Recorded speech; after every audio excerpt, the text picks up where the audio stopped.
Okay, hello guys. Welcome to 5th generation hobby shop. Welcome to another unboxing, another testing.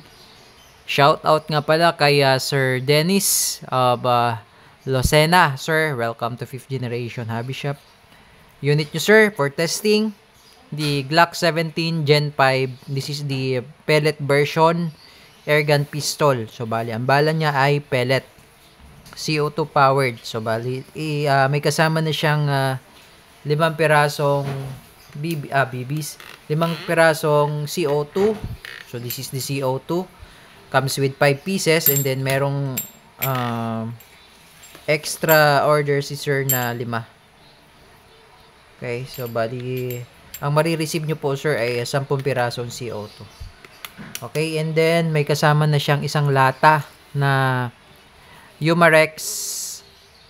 This is Jackal 500 shots, pointed pellets, caliber 177. So ito yung kanyang bala. May kasama na siyang free na isang lata, 500 shots. And then may order si sir na extra 500 shots. So bali 2 lata at 10 CO2. So, this is the airgun. Ayan. Airgun. Pistol. This is Umarex brand. Glock 17 Gen 5. Officially licensed product of Glock. It comes with the maintenance manual.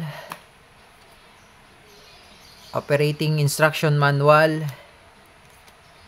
Allen range. At yung unit. Ayan.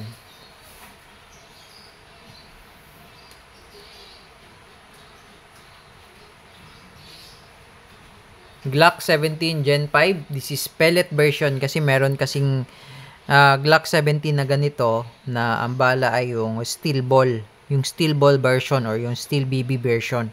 This one is the pellet version 177. So, hindi siya pwedeng balahan ng steel ball. Pellet lang dapat. Pellet lang talaga. Okay? So, ito, nilagyan ko na sir ng CO2. So, madali lang naman actually ang paglagay ng CO2. Yan, push mo lang to. Pull pala. Okay? So, ibaba mo lang. Then, yung allen, ito yung pampihit mo dito sa allen. Lagay mo lang CO2, tapos lagyan mo siya ng oil. Every time maglalagay ka ng CO2, sir, lagyan mo, patakan mo ng oil. So, may kasama na rin siyang silicone oil. Okay, so, i-demo ko lang sa inyo ngayon yung paglagay ng pellets. Balik lang natin tong mag-base. So, paglalagay naman ng pellets, sir, ito, yung lock niya, push mo lang yan. Ayan, tapos dito nyo po ilalagay yung pellets. So, maglalagay tayo dito ng pellets.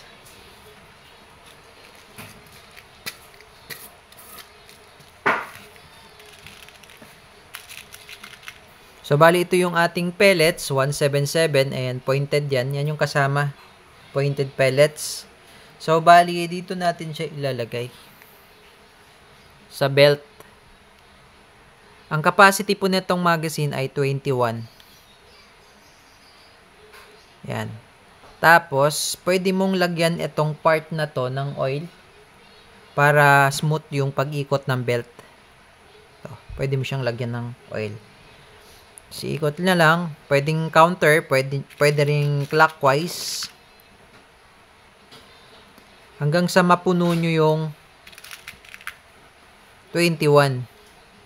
21 capacity kasi siya. Make sure lang din na pag nilagyan nyo siya ng pellet, make sure lang din sir na walang naka-usli na pellets. Na walang naka-usli dun sa belt. Kasi pwede siyang sumabit dito. Pag umiikot. So pwedeng, di ba, kailangan niya kasing iikot yung belt. Dahil repeater mechanism siya.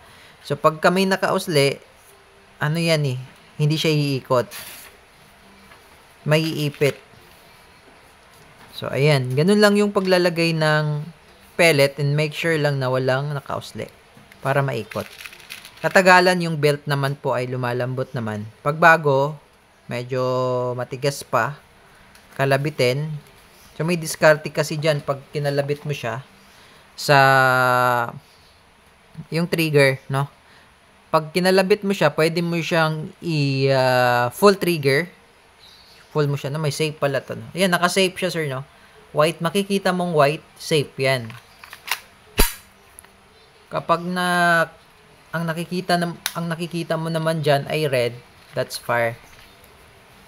Yan, katulad niyan, medyo malalim po ang trigger nito, sir, ha. Yan, malalim hanggang dulo po yan. Yan, malalim. Tapos pag naka-insert yung magazine, medyo matigas. Ngayon, ang diskarte niyan, may slack kasi yan. Pag naririnig mo yung break ng wall, pag kinalabit mo siya, dahan-dahan, at maririnig mo yung parang break, yun, that's the time na nag-trigger na siya, no? Nag-ready na yung belt, then puposition siya dito sa gitna. So, ang diskarte niyan, kailangan mo munang, kasi akong pag ginagamit ko ito, ang ginagawa ko, pinapakiramdaman ko muna yung wall.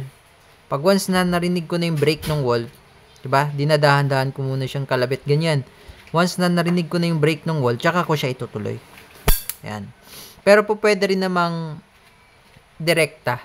Direkta siya. No? Pwede rin yung trigger mo, pag nakasalpak na yung magazine, direkta, kalabit. Ganyan.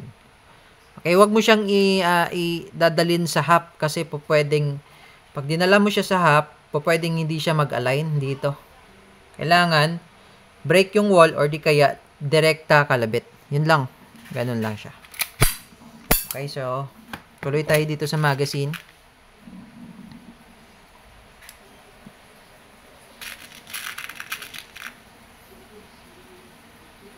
Hindi ko lang muna pupunuin, sir, for testing lang naman siya. Ngayon, pag nakasalpak po ito sa unit, sa ating airgun, ang ikot nito ay counterclockwise. So, kailangan nakasentro, naka-align siya dyan. Yung bilog na yan, kung mapapansin nyo yung bilog na yan, kailangan naka-align. Yan, naka-align siya dyan. Ganyan. Tapos, ibabalik nyo lang yung, di ba, pinush natin to. Sa kabilang side, ibabalik nyo lang, push mo lang din ulit. Ayan. Bago mo isalpak. So, ayan.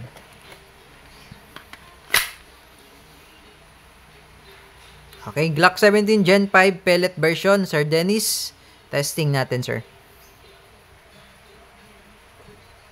By the way, pwede siyang lagyan ng flashlight, sir, ha? Meron tayong available na flashlight. Pwede siyang lagyan ng flashlight. Especially kung sa gabi nyo siya gagamitin, may ilaw. Okay, may flashlight tayong available dyan, sir. Kung gusto nyo, PM lang po, sir, kung gusto nyo mag-avail ng flashlight. Sir Dennis, testing, sir, ng inyong Glock 17 Gen 5 airgun pellet version.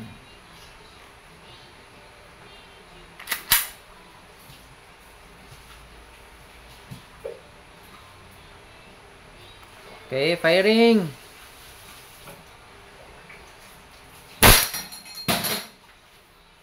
Grabe lakas. So, ayan, katulad niyan, sir, pinapakiramdaman ko muna yung break ng wall. Maririnig nyo, mararamdaman nyo yung break ng wall. Yan. Parang meron siyang crack. May crack kang mapi-feel Pag kinalabit mo siyang dahan-dahan, may mapi-feel kang crack. Parang ganyan. Pag narinig mo yon at na-feel mo yon, hinto ka muna. Then, sight mo. Tulad nito. Yun.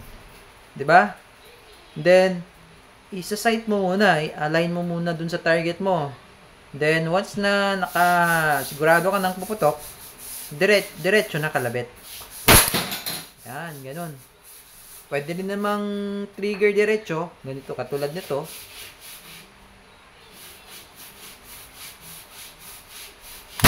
Yan. Kulang tinamaan, magalaw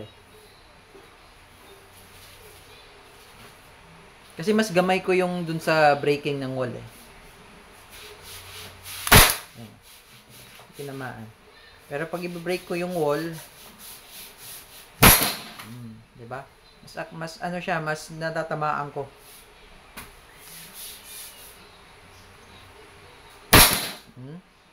Lakas niya. Di bali, yung belt naman nito katagalan, lalambot naman, magiging smooth naman yung trigger mo niyan.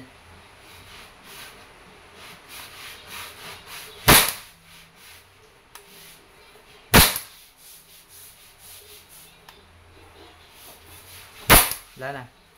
So wala na siyang bala, iba yung sound effect ng burst sound, no, yung burst sound, iba. So hindi naman siya nag-open slide kasi nga belt siya eh. Belt kasi siya, hindi siya yung katulad ng mga spring fed na magazine na pag wala ng bala, natitrace niya at nag-open slide. Dahil nga belt siya, hindi siya nagla-lock. Yan, katulad niyan, hindi siya nag-open slide. Pero blowback po siya, no? Gumagalaw yung slide niyan. Hindi nyo lang napapansin masyado kasi mabilis yung reciprocation ng slide. Okay, so Sir Dennis, okay na po ang inyong unit. This is Tiglac 17 Gen 5 pellet. Okay, pellet version, this is air gun. So sa mga interested po, ilalagay ko po yung details sa description. So mag-message lamang po kayo sa aming official contact numbers. Dalawa lang po yung aming contact numbers. Smart tsaka Globe. WhatsApp and Viber. So doon lamang po kayo mag-message sa aming official contact numbers. So yun lamang po. Thank you sir and have a nice day.